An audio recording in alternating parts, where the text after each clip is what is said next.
This week I stuck a joystick on my refrigerator. I really like it. I put a new case on my original Game Boy and modified it to light up this nice teal color. My birthday's coming up, so I picked up a Japanese Super Famicom with Chrono Trigger and Zelda, and my partner Lauren got me Final Fantasy III and this nice wireless controller. But don't worry, sweet, sweet original Nintendo. You will not be forgotten nor neglected. My dog Pine Tree's got into a bit of mischief.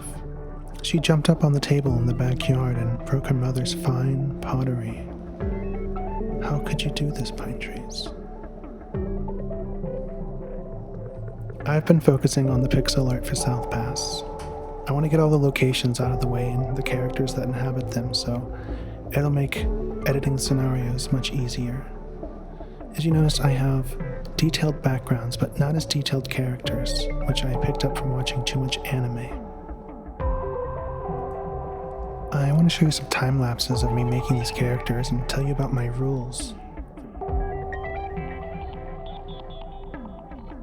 I start them out on a canvas that's 16 by 32 pixels, which is quite small.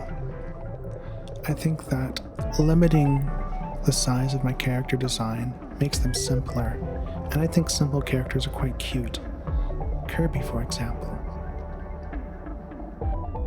But then I blow them up to twice the size later, so they have the appearance of double-sized pixels, which makes them pop out from the background.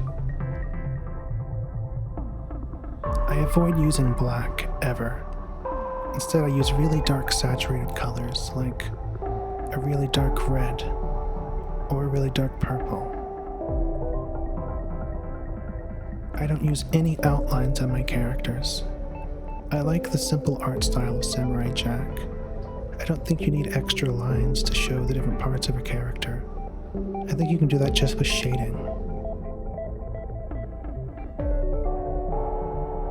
And I like to focus on just one color for each character. Like this cat girl here. Has different shades of red and pink.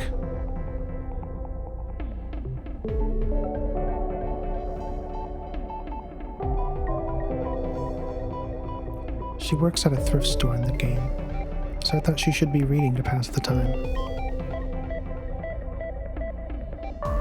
I think each character should have a palette size of no more than 4 colors.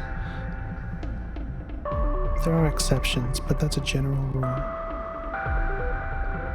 And I try to emphasize a feature on each character to really show personality. Like this horseman here, he's very muscular, but it sort of juxtaposes his personality because he's a gamer nerd.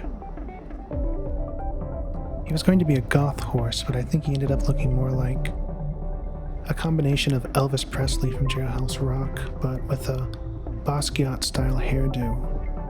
I was really going for a Robert Smith style, but I don't think I quite hit it.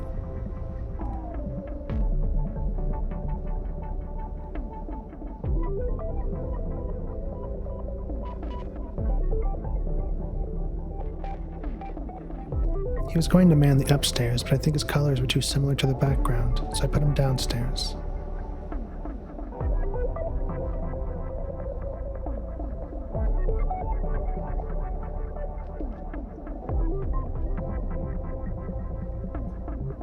Well, that's it for this week. It's a short one. Thanks for tuning in. I'll have new videos probably every 2 weeks. I'm quite busy right now with teaching and going to class and making the game. But I want to keep doing updates, sort of a journal for myself. And I'm pretty sure my mom watches these too, so it's nice for her to feel connected to me even when I'm far away.